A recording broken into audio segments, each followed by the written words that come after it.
Um projeto de lei disfarçado de defesa da qualidade avança no Congresso para criar uma OAB da medicina, ou seja, um monopólio burocrático que decidirá quem pode ou não ser médico no Brasil. Este é o Visão Libertária, sua fonte de informações descentralizadas e distribuídas. Ajude a propagar as ideias de liberdade. Deixe o seu like e compartilhe com seus amigos. Um artigo seu pode virar vídeo aqui também, sabia? Este artigo foi escrito por JJ Liber, revisado por historiador libertário e narrado por Gordinho Caipira.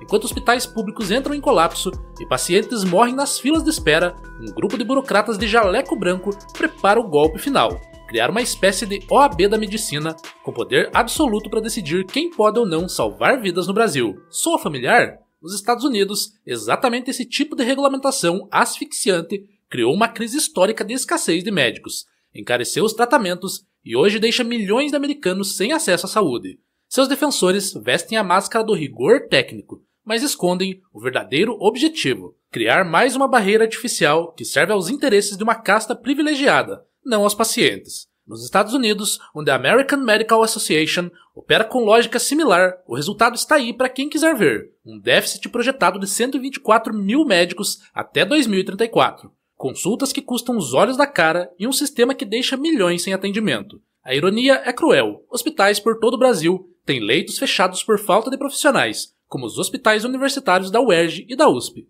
Além disso, não é incomum encontrar cidades brasileiras de pequeno porte com falta de médicos especialistas. Enquanto isso, querem dificultar ainda mais a formação de novos médicos. O SUS agoniza, mas os burocratas inventam obstáculos para quem poderia melhorá-lo. E o pior, tudo isso acontece sob o aplauso de entidades médicas que deveriam defender o sistema de saúde como um todo, mas preferem proteger seus privilégios.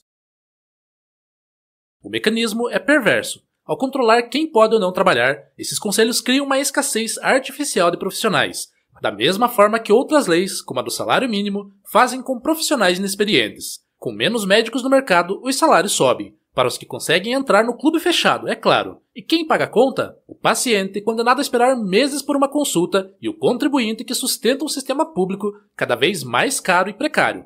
Não é teoria da conspiração, é matemática básica. Nos Estados Unidos, a AMA restringe deliberadamente o número de vagas nas faculdades de medicina e dificulta a revalidação de diplomas estrangeiros. Todos os médicos americanos precisam passar por, primeiro, uma faculdade de 4 anos chamada Pre-Med School, depois mais 4 anos de medicina, que é considerado uma pós-graduação. Além disso, precisam ser aprovados nas 3 provas de certificação profissional, os famosos STEPS, conseguir cartas de recomendação e ser aceitos em algum programa de residência para então serem considerados médicos. Resultado: um médico americano estuda por no mínimo 8 anos e gasta em média $300 mil para se formar. E essa conta vai parar no preço dos serviços de saúde, como consultas e planos. No Brasil, onde o projeto avança, já vemos os primeiros sinais. Médicos formados no exterior enfrentam via-crucis para validar seus diplomas, enquanto o interior do país segue abandonado. Além disso, faculdades particulares de medicina custam em média R$12 mil por mês, o que torna a formação médica cada vez mais inacessível para muitos. A história se repete. Quando o governo criou a Ordem dos Advogados do Brasil, usou como desculpa a promessa de elevar o nível da advocacia. Na prática, criou uma máquina de arrecadação que cobra caríssimo por um exame que reprova 80% dos bacharéis, muitos deles obrigados a trabalhar ilegalmente só para pagar as taxas de novas tentativas. Hoje, vemos como a OAB só serve para beneficiar um pequeno grupo em posição de poder, e quando os direitos dos advogados são violados por tiranos no poder, como tem sido comum recentemente, eles sequer se manifestam. Nos últimos anos, o Ministério da Educação aprovou uma explosão de novos cursos de medicina, muitos deles em universidades privadas com qualidade duvidosa. Entre 2010 e 2023, o número de faculdades de medicina no Brasil saltou de 180 para mais de 350, com um aumento de vagas que ultrapassou 30 mil novos alunos por ano. Parece uma boa notícia, certo?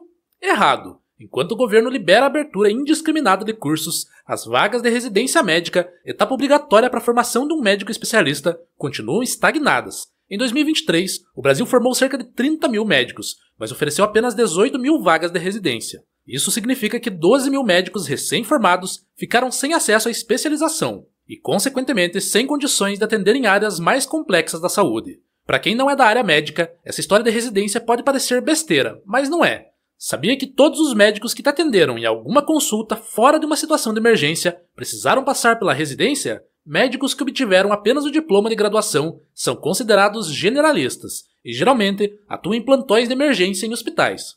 Por conta disso, muitos médicos sem residência correm o risco de se tornarem generalistas eternos, trabalhando em postos de saúde ou plantões sem perspectiva de crescimento. Alguns, inclusive, desistem da medicina e migram para outras áreas após anos de investimento em uma carreira que não lhes deu retorno.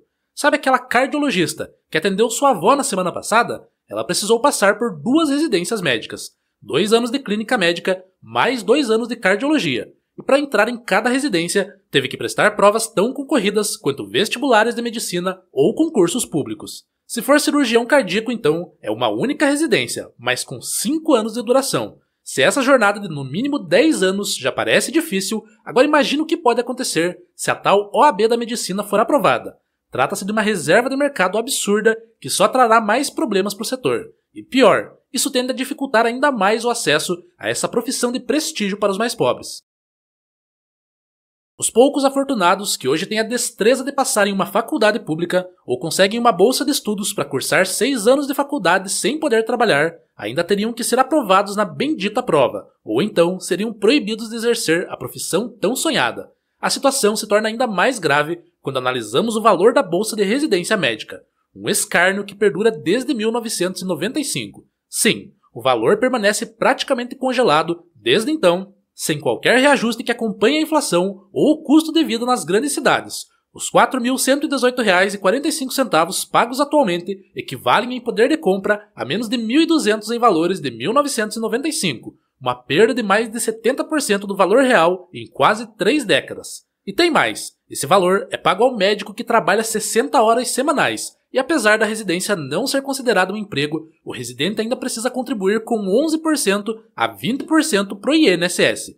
Afinal, na hora do governo sugar uma parte do salário da pessoa, ele não perdoa. Assim, o valor líquido chega a, no máximo, R$ 3.654,42. Imagine um médico residente tentando sobreviver em São Paulo ou no Rio de Janeiro com esse valor. O aluguel de um apartamento modesto consome facilmente quase toda a bolsa. Somando transporte, alimentação, contas básicas e materiais de estudo, o saldo é invariavelmente negativo. Muitos residentes são obrigados a acumular plantões extras, quando conseguem, ou a contrair dívidas apenas para se manterem na profissão. Alguns sequer têm dinheiro para o transporte até o hospital onde trabalham. Enquanto isso, em países como os Estados Unidos, Canadá e na maioria da Europa, os residentes médicos recebem salários que permitem não apenas sua subsistência, mas também o pagamento de dívidas estudantis e o início de uma vida profissional digna. No Brasil, a bolsa de residência se transformou em uma piada de mau gosto, um incentivo perverso para que os melhores profissionais busquem oportunidades no exterior. O resultado? Um sistema de saúde cada vez mais desigual, no qual regiões pobres ficam sem especialistas e grandes centros urbanos concentram os poucos médicos que conseguiram se especializar.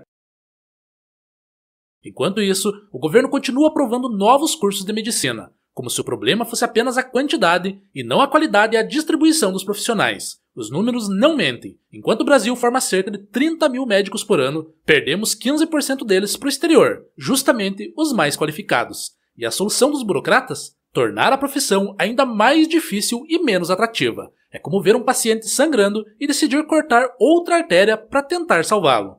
Nesse cenário, é óbvio que fazer medicina no exterior vai se tornar cada vez mais atrativo. Se antes, já era comum ver pessoas indo para o Paraguai, Argentina e até mesmo a Bolívia para conseguir o diploma de forma mais barata, com a OAB da medicina o incentivo será ainda maior, já que no fim das contas, todos, formados no Brasil ou não, terão que passar na bendita prova. Nesse sentido, que fim terão as tantas faculdades privadas, que não param de abrir no país, cobrando modestos R$ 12.000 por mês? O colapso certamente atingirá várias áreas do setor médico. Se o valor dos plantões continuar a diminuir, como já vem acontecendo, e as bolsas de residência permanecerem como estão, o Brasil corre um sério risco de enfrentar uma falta de médicos sem precedentes. De onde virão esses médicos? Quem seria doido de vir para o Brasil num cenário assim? Ainda mais considerando que outros países também enfrentam escassez do setor e pagam muito mais. O que o Brasil precisa urgentemente é de liberdade de escolha e menos regulamentação estatal. Só assim teremos a criação de planos de residência médica que acompanhem a expansão das vagas de graduação, de reajustes reais nas bolsas de especialização e veremos mudanças que realmente incentivem a fixação de médicos em regiões carentes. Detalhe, tudo isso pode ser feito pela iniciativa privada. Deixem que os médicos possam competir no livre mercado e que os melhores sejam os mais bem remunerados. Teremos médicos ruins? Sim, mas a competição empurrará esses maus profissionais para fora do mercado, como deve ser. A OAB da Medicina é apenas mais um paliativo inútil, uma forma de favorecer os profissionais que já estão no setor e impedir que novos players entrem no mercado. Enquanto isso, continuaremos vendo hospitais superlotados, filas intermináveis por especialistas e uma geração de médicos desestimulados, vítimas de um sistema que os forma em excesso, mas não lhes dá condições dignas de trabalho nem perspectivas reais de crescimento profissional. O maior prejudicado, como sempre, será o paciente brasileiro, que paga impostos altíssimos por um serviço de saúde cada vez mais precário. Obrigado pela audiência. Este é um canal colaborativo. Participe você também. Cadastre-se agora mesmo no nosso site visãolibertaria.com e envie os seus artigos por lá. Os colaboradores recebem recompensas em Bitcoin. Inscreva-se no canal e clique no botão da campainha para ser avisado de novos vídeos. Até a próxima!